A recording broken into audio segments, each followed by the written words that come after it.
Hai semuanya, gimana kabar kalian? Semoga selalu dalam keadaan baik. Jadi selamat datang kembali di Andre Graystone Channel, dan ini adalah segmen analisa pagi, segmen di mana kita akan mengulas untuk update news dan juga pergerakan dari market, khususnya market dari Bitcoin. Teman-teman, hari ini kita berada di tanggal 28 Juni 2024. Kita akan mulai pembahasannya seperti biasa dari kalender ekonomi. Teman-teman, kita hari ini dapat beberapa rilis data yang sangat penting. Ya, hari Jumat akan ada rilis data terkait dengan Fed balance sheet dari Amerika Serikat. Kemudian US Presiden Biden akan speech. Lalu akan ada rilis data terkait dengan PCE inflation, PCE and core PCE inflation. Kemudian juga akan ada data terkait dengan personal spending, Chicago PMI, dan juga Michigan inflation, termasuk juga consumer expectation. Jadi beberapa rilis data penting ini bakalan bisa mempengaruhi harga US dollar. Di perdagangan kemarin kita kan udah dapat beberapa rilis data penting. Ada core PCE prices. Kemudian juga ada durables good order, yang mana dari beberapa data ini sebenarnya sih lumayan positif untuk market, khususnya market US dollar. Ya, paling yang melemah itu ada pending home sales, penjualan rumah tertunda yang mengalami penurunan daripada ekspektasi. Nah, kemarin impact daripada harga dolar adalah justru malah turun, karena memang dari rilis data terakhir pending home sales-nya justru malah mengalami penurunan. Ya, momentum kemarin justru dimanfaatkan oleh beberapa aset seperti Bitcoin yang sempat tertekan sebelumnya, mendapatkan momentum buat recover. Oke, di video kemarin kita sudah bahas ya, apakah Bitcoin akan berpotensi untuk rebound. Teman-teman, baru aja meluncur koin atau token namanya Blast. Ini adalah project layer kedua dari Ethereum yang lumayan rame dan juga hype. Memang sudah direncanakan project ini bakalan listing di kuartal kedua 2024. Dan terbukti dalam beberapa waktu saja sudah banyak exchange yang melisting token tersebut. Dan sontak membuat kenaikan harga lumayan signifikan di awal listing untuk token Blast ini. Jadi token Blast ini adalah project layer kedua yang memang tujuannya untuk meningkatkan skalabilitas dari Ethereum. Selain itu mereka juga punya fungsi sebagai RWA ya, real world asset, teman-teman, yang mendukung tokenisasi. Saat ini Blast tercatat menjadi project nomor 3 ya, project kripto terbesar nomor 3 berdasarkan DApps TVL. Teman-teman, jadi ini masih di bawah Arbitrum, Solana, dan juga BNB. Bisa dibilang salah satu yang lumayan top. Jadi project dari Blast ini sudah dibikin memang sebelumnya, sebelum token mereka listing di exchange. Dan peningkatan dari jumlah adopsi terus mengalami kenaikan ya secara daily transaksinya. Kemudian ada campaign ya dari Gate.io. Teman-teman, nama campaignnya adalah Startup Mining. Jadi siapa aja bisa ikut, caranya gampang, teman-teman wajib punya Blast atau koin Blast, teman-teman bisa langsung beli di Gate.io ya. Dan kalau teman-teman sudah punya, teman-teman bisa ikutin miningnya. Jadi ini namanya startup mining, teman-teman bisa mining atau ibaratnya stake lah. Dia nanti akan masuk ke pool mining, teman-teman. Itu dari tanggal 27 Juni sampai 30 Juni. Jadi waktunya sangat mepet, sangat terbatas. Ada total sekitar 150.000 koin Blast yang bakalan dibagikan kepada teman-teman dalam campaign ini. Jadi campaignnya cuma 3 hari. Jadi buruan, kalau teman-teman punya akun Gate.io, kalian bisa langsung ya miliki koin Blast, kemudian teman-teman bisa stake, nanti akan dapat pertumbuhan reward dari hasil 3 hari tersebut gitu. Jadi eventnya sekarang sedang berlangsung, teman-teman sudah bisa mengikuti event ini ya. Peserta yang sudah ikut saat ini adalah di 233 teman-teman. Kemungkinan ini masih kurang dan masih ada peluang bagi kalian untuk bisa mendapatkan lebih besar lagi rewardnya. Jadi ada total harian token Blast yang bisa teman-teman dapatkan yaitu di 50.000. Jadi kalau 3 hari berarti totalnya 150.000 gitu. Makin banyak teman-teman staking ya, makin besar peluang teman-teman bisa mendapatkan token Blast ini. Ingat, ini sangat-sangat terbatas, cuma 3 hari doang. Teman-teman, untuk more information, linknya ada di kolom deskripsi video ini. Oke, next, di berita yang lain, negara Bolivia dikabarkan mencabut larangan penggunaan kripto untuk entitas keuangan. Jadi maksudnya perbankan, asuransi itu sudah diperbolehkan untuk menggunakan kripto ya sebagai salah satu alternatif buat investment atau diversifikasi mereka. Kalau kita lihat, memang Bolivia sudah melakukan ban terhadap kripto sejak 2020. 4 tahun setelahnya, 2024 saat ini, akhirnya mereka approve kembali, sudah boleh kembali, teman-teman. Dan ini merupakan sebuah berita bagus. Ingat ya, mereka mengatakan kripto, tidak specially Bitcoin saja, namun juga mereka bisa invest di altcoin. Termasuk juga ya stablecoin, teman-teman. Kemudian dari berita yang lain datang dari Binance ya, konten di atas dasarnya adalah hadiah mega drop yang akan diberikan kepada siapa saja yang mengikuti event dari Binance ini. Teman-teman, mega drop saat ini sedang berlangsung. Jadi kalau teman-teman mau dapetin hadiah daripada mega drop ini, teman-teman wajib untuk staking BNB kalian. Namun harus hati-hati karena belakangan juga banyak yang menggunakan ya event tersebut sebagai salah satu cara untuk melakukan tindak kejahatan. Jadi maksudnya memberikan link-link palsu yang tidak semestinya ya. Dan dari Binance sendiri juga akan menindak tegas ya bagi mereka yang melakukan kejahatan-kejahatan tersebut. Termasuk oknum-oknum yang melakukan kecurangan dalam event mega drop ini tidak akan segan untuk di-ban akunnya oleh Binance, teman-teman. Jadi hati-hati bagi teman-teman yang pengen garap sebuah airdrop, pastikan linknya resmi. Kemudian hati-hati juga yang suka melakukan kecurangan. Apa mereka pakai cheat engine ya? Ya, who knows. Teman-teman, dari berita yang lain datang juga dari US regulator yang dikabarkan bakalan approve Ethereum ETF di 4 Juli. Jadi kemarin kita sudah sempat bahas terkait dengan analis dari Bloomberg ya, Eric Bakulnas. Ya kan, dia kan bilang kalau Ethereum ETF ini kemungkinan bakalan bisa di-approve di tanggal 2 Juli. Teman-teman, ternyata media router itu justru melihat bahwa potensial bakalan di-approve di tanggal 4 Juli. Oke, berarti kita punya range estimasi dari 2 sampai 4 Juli mengenai Ethereum ETF spot yang bakalan mendapatkan approval dari SEC. Oke, menarik untuk kita tunggu. Yang mana yang bakalan ngena, teman-teman. Semoga sih cepat ya. Sekarang udah akhir bulan. Jadi bentar lagi awal bulan, ya siap-siap aja Ethereum ETF bakalan ramai kembali. Kemudian teman-teman, berita datang dari Soso Value terkait dengan inflow or outflow dari beberapa hedge fund. Kemarin ada surplus ya. Grayscale masuk dana sekitar 4 juta US dollar, kemudian Fidelity masuk dana sekitar 19 juta US dollar, dari ARK Invest justru keluar sekitar 5 juta, ya, terus juga ada FunEgg, ada arus dana masuk sekitar 3 juta, ya 3 juta US dollar masuk ke Bitcoin. Dari sini kita bisa melihat sebenarnya volume perdagangan cukup lesu dari beberapa hedge fund, teman-teman, meskipun mengindikasikan selling pressure atau tekanan jual sudah mulai mereda. Posisi ini bisa jadi menjadi kesempatan buat market mengalami titik balik, at least ya secara jangka pendek, teman-teman. Jadi ini berita yang cukup positif sebenarnya untuk market. Kemudian kemarin cukup ramai adanya penyerahan proposal dari FunEgg kepada SEC terkait dengan pengajuan FunEgg Solana Trust. Solana ETF Spot diajukan oleh FunEgg di perdagangan kemarin. Itu bikin harga Solana kemarin melesat ya. Karena sentimen ini tentu saja bisa menjadi sentimen awal. FunEgg ini memang selalu menjadi bursa, menjadi perusahaan gitu yang memang menawarkan produk Ethereum ETF atau Bitcoin ETF paling awal. Kalau teman-teman ngikutin dari beberapa beberapa pergerakan sebelumnya ya, FunEgg ini memang seringkali menjadi inisiator dari setiap produk ETF yang baru diluncurkan. Wow, siapa tahu Solana ETF ini bisa mendapatkan approval seperti layaknya Ethereum, teman-teman.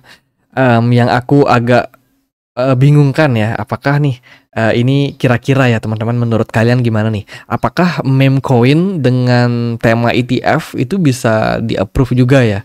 Karena kan meme coin sekarang lagi diminati banget. Kalau kita lihat dari tren sekarang, ya rata-rata arus masuk ke altcoin itu banyakan ke meme coin.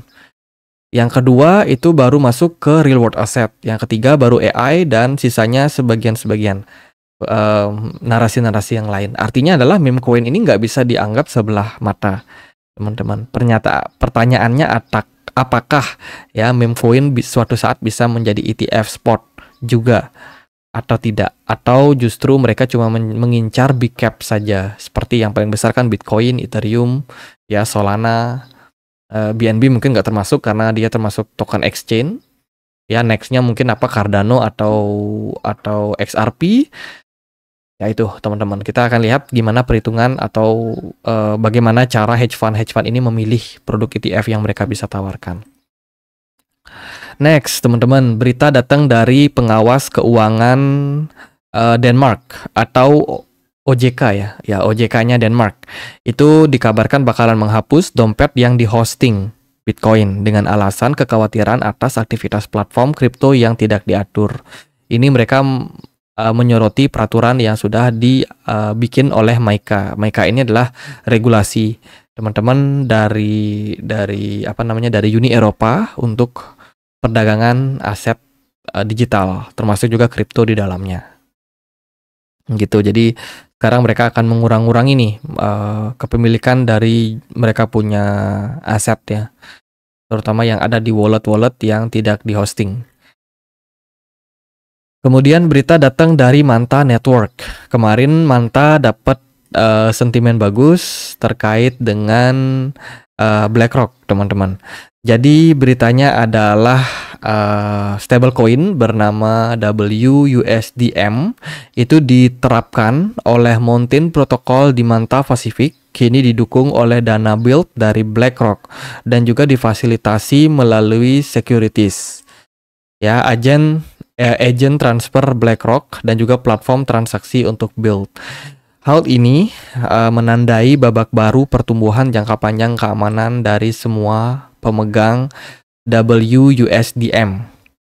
Dana build ini mewakili komitmen BlackRock untuk mengintegrasikan teknologi blockchain dengan aset keuangan tradisional. Dana build menawarkan nilai stabilitas US dollar 1 US dollar per tokennya dan akan membayar dividen harian yang masih harus dibayar langsung ke dompet investor.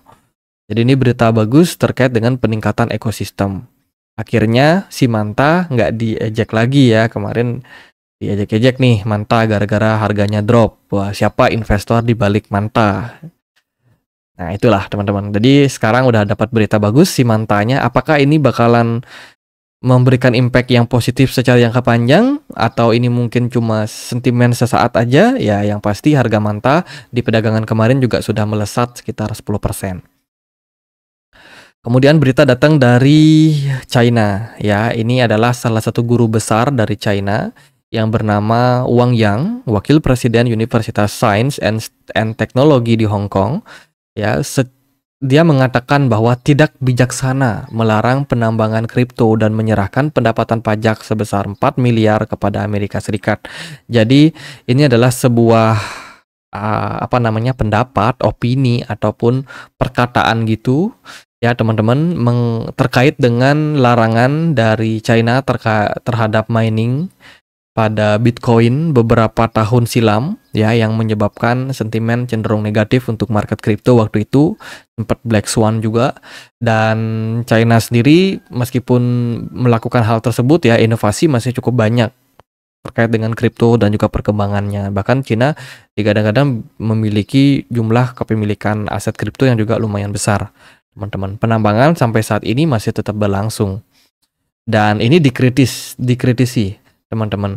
Karena apa? Karena kripto ini bisa dibilang menjadi perkembangan zaman ke depannya.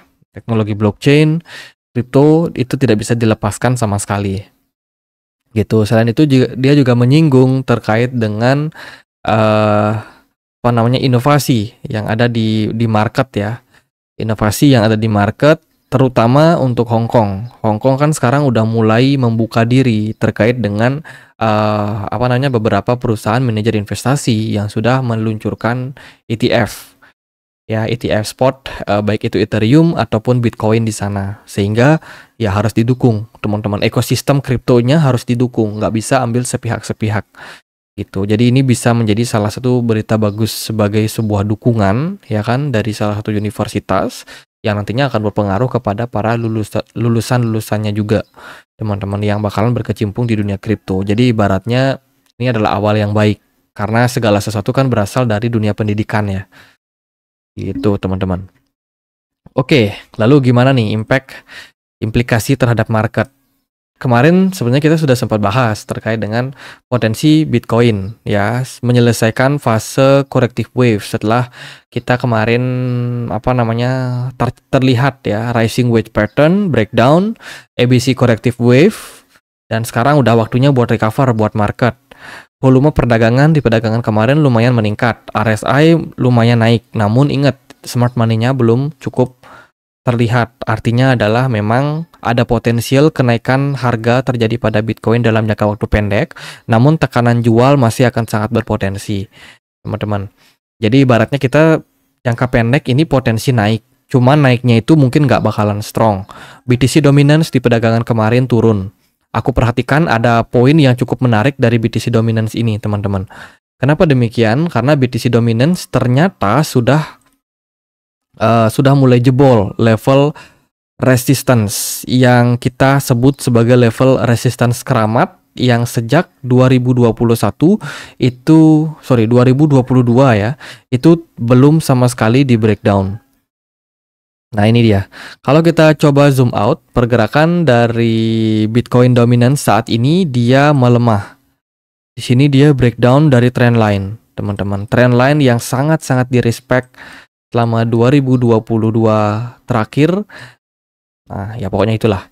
Ini sudah berhasil ditembus. Tapi ingat ini belum closing.